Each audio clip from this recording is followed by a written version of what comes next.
विसृजतत्तविकलिज्जलप्रवाह पावितस्थले कलेवलम्बलम्बितम्बुजङ्गतुङ्गमालिकाः hello, good morning प्यारे बच्चों एवं विद्वान साथियों। आपके अपने चहते यूट्यूब चैनल लर्न विद आभास से मैं राकेश यादव समानार्थक प्रतीत होने वाले भिन्नार्थक शब्द भाग 6 की कक्षा में पुनः आपका स्वागत करता हूं। ऐसे ही प्यार एवं स्नेह आप इस चैनल को देते रहें। तो आज हम समानार्थक प्रतीत होने वाले भिन्नार्थक शब्दों की कड़ी में कुछ महत्वपूर्ण शब्दों के भिन्नार्थक शब्दों के बारे में चर्चा करेंगे। तो देखें बच्चों, सबसे पहले आपको एक शब्द दिख रहा है स्क्रीन पर, युद्ध और लड़ाई।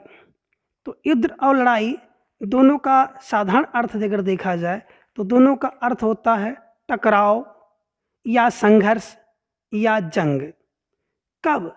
जब दो या दो से अधिक सेनाओं के बीच में संघर्ष हो तो उसे हम लोग कहते हैं युद्ध। और जब दो या दो से अधिक व्यक्तियों में या दो या दो से अधिक समूहों में क्या हो, जंग हो या संघर्ष हो तो उसे लड़ाई कहते हैं।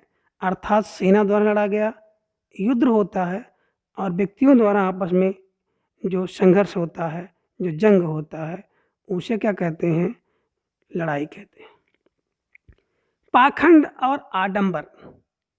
पाखंड और आडंबर दोनों का समान अगर बात की जाए तो दोनों का मतलब होता है ढोंग या दिखावा। अब कैसा ढोंग और कैसा दिखावा?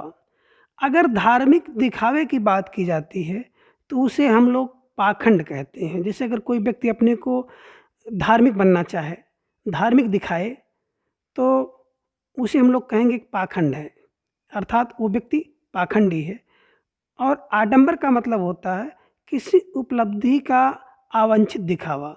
जैसे अगर आपने कोई उपलब्धि प्राप्त कर ली है और आप उसको हर जगह दिखाइए, प्रदर्शित करिए, तो उसे आडंबर कहा जाता है। अर्थात पाखंड क्या है?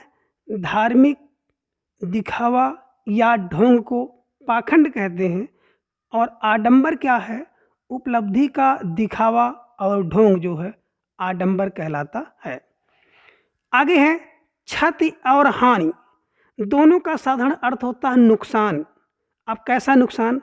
अगर टूट फूट से क्या हो जाए, कोई नुकसान हो जाए तो उसे हम लोग कहते हैं क्षति। अर्थात कोई वस्तु टूट जाए, किसी का मकान टूट जाए, साधन टूट जाए, तो उसे हम लोग कहते हैं कि क्षति। और हानि का भी अर्थ होता है नुकसान से, लेकिन कैसा नुकसान? व्यापार से हुई या लेन देन में हुई जो क्या हो, नुकसान हो, उसे हम लोग हानि कहते हैं। अर्थात व्यापार के नुकसान को हानि और टूट फूट से हुए नुकसान को क्षति कहा जाता है। समय और अवधि। समय और अवधि दोनों का सामान्य अर्थ होता है काल। अब कैसा काल? कह रहे हैं किसी विशेष काल को क्या कहते हैं? समय कहते हैं।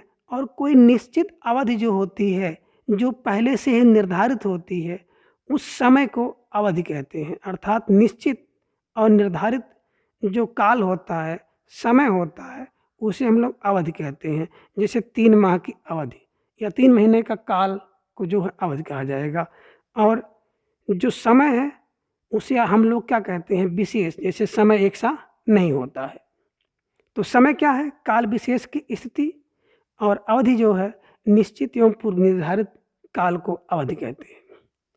अगला शब्द देखें, सहयोग और सहायता। सहयोग क्या होता है? जब दो पक्षों के बीच में आपस में एक दूसरे की सहायता की जाए। अर्थात दोनों का अर्थ होता है मदद। कैसी मदद? जब दोनों पक्षों द्वारा एक दूसरे की मदद की जाए तो उसे सहयोग कहते हैं। और जब किसी एक पक्ष द्वारा दूसरे की मदद की जाए तो उसे सहायता कहते हैं।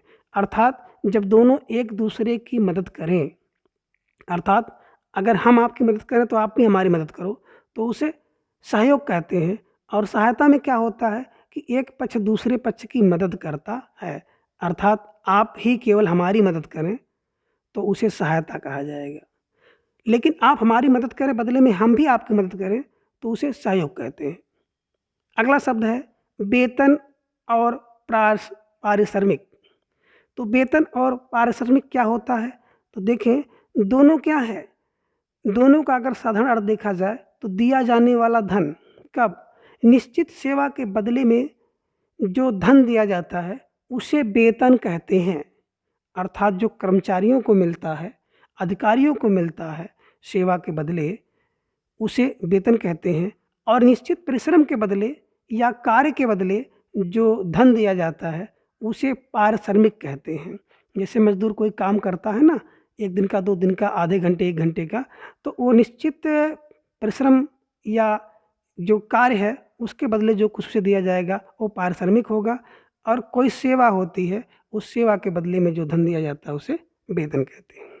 तो वेतन कर्मचारी और अधिकारी को, और पारिश्रमिक मजदूर को मिलता है या श्रमिक को मिलता है। अगला शब्द है योग्यता और क्षमता। योग्यता और क्षमता दोनों का अर्थ होता है सामर्थ्य या शक्ति से होता है। अब योग्यता क्या होती है? योग्यता की बात अगर की जाए तो योग्यता जो है बौद्धिक होती है, अर्थात बुद्ध से संबंधित सामर्थ्य को योग्यता कहते हैं। और क्षमता क्या होती है? जो शारीरिक सामर्थ्य होता है उसे क्षमता कहते हैं। क्या होता है? कार्य करने की जो मानसिक सामर्थ्य या बौद्धिक सामर्थ्य क्या होती है? योग्यता होती है। और किसी कार्य को करने की जो शारीरिक सामर्थ्य या शक्ति होती है उसे क्षमता कहते हैं। आगे है प्रगति और उन्नति। प्रगति और उन्नति दोनों का साधारण अर्थ होता है तरक्की या बढ़ोतरी। अब कैसी? अगर किसी कार्य की तरक्की हो या बढ़ोतरी हो तो उसे प्रगति कहते हैं, और अगर किसी व्यक्ति की तरक्की हो या बढ़ोतरी हो तो उसे उन्नति कहते हैं। और अगला है उपस्थित और विद्यमानता। दोनों का अर्थ होता है पाया जाना, रहना या होना से है। कैसे? अगर कोई व्यक्ति कहीं पर पाया जाए या कोई व्यक्ति कहीं पर हो तो उन्हें हम लोग कहते हैं उपस्थित। और कोई वस्तु अगर कहीं पर पाई जाए या कहीं पर हो तो उसे हम लोग कहते हैं विद्यमानता। अर्थात कोई व्यक्ति कहीं पर है तो उसे हम लोग कहेंगे वहाँ पर उपस्थित है, और कोई वस्तु अगर कहीं पर स्थित है, मौजूद है, तो उसे हम लोग कहेंगे वो वस्तु वहाँ पर विद्यमान है। आगे देखिए, एक शब्द आपको मिलता है व्यंग और उपहास। तो व्यंग और उपहास दोनों का अर्थ होता है बात कहना। क्या? बात कहना। अब व्यंग में क्या होता है? चुभने वाली बात कहना, ऐसी बात कहना जो चुभ जाए, अर्थात चुभने वाली बात को व्यंग कहा जाता है। और उपहास होता है ऐसी बात जो मजाक वाली हो, अर्थात मजाक के लिए कही गई बात को उपहास कहते हैं, और व्यंग के लिए कही गई बात को, चुभने के लिए कही गई बात को व्यंग कहते हैं। आगे देखिए, आपको एक शब्द मिलता है खाल और चमड़ा। तो दोनों का अर्थ होता है चर्म से, या कह सकते हैं आप चाम से होता है। जब किसी जानवर के शरीर की कच्ची चाम होती है या चर्म होती है, या चमड़ी को हम लोग कहते हैं खाल। और चमड़ा क्या होता है? जब उसी खाल को रसायन से साफ कर लिया जाता है या रसायन उसमें मिला दिया जाता है तो उसे हम लोग कहते हैं चमड़ा। अगला शब्द है मंत्री और सचिव। तो मंत्री और सचिव क्या हैं? दोनों पदाधिकारी हैं। अब मंत्री का क्या कार्य है? किसी कार्य को करने का जो निर्णय लेने का काम होता है वो मंत्री का होता है। और सचिव के क्या कार्य होते हैं? जो मंत्री द्वारा निर्णय लिया गया है उस कार्य को क्रियान्वित कराना और उसे पूरा कराने का काम जो होता है वो सचिव का होता है। तो मंत्री निर्णय लेना और सचिव उस निर्णय को पूरा कराना, क्रियान्वित कराना का कार्य करते हैं। अगला है पवन और समीर। पवन और समीर दोनों का अर्थ अगर देखा जाए तो साधारण अर्थ पर हम लोग हवा और वायु कहते हैं। पवन क्या है? पवन अनियमित चलने वाली वायु को हम लोग कहते हैं, अर्थात कभी धीरे तो कभी तेज चलने वाली जो वायु है या हवा है उसे हम लोग पवन कहते हैं। जबकि समीर क्या है? समीर ऐसी हवा जो हमेशा धीरे धीरे चलती है और शीतल होती है, उसे हम लोग समीर कहते हैं। अर्थात अनिश्चित हवा को पवन और निश्चित या धीरे धीरे बहने वाली हवा को समीर कहते हैं। अगला देखिए, एक शब्द आपको मिलता है संदेह और भ्रम।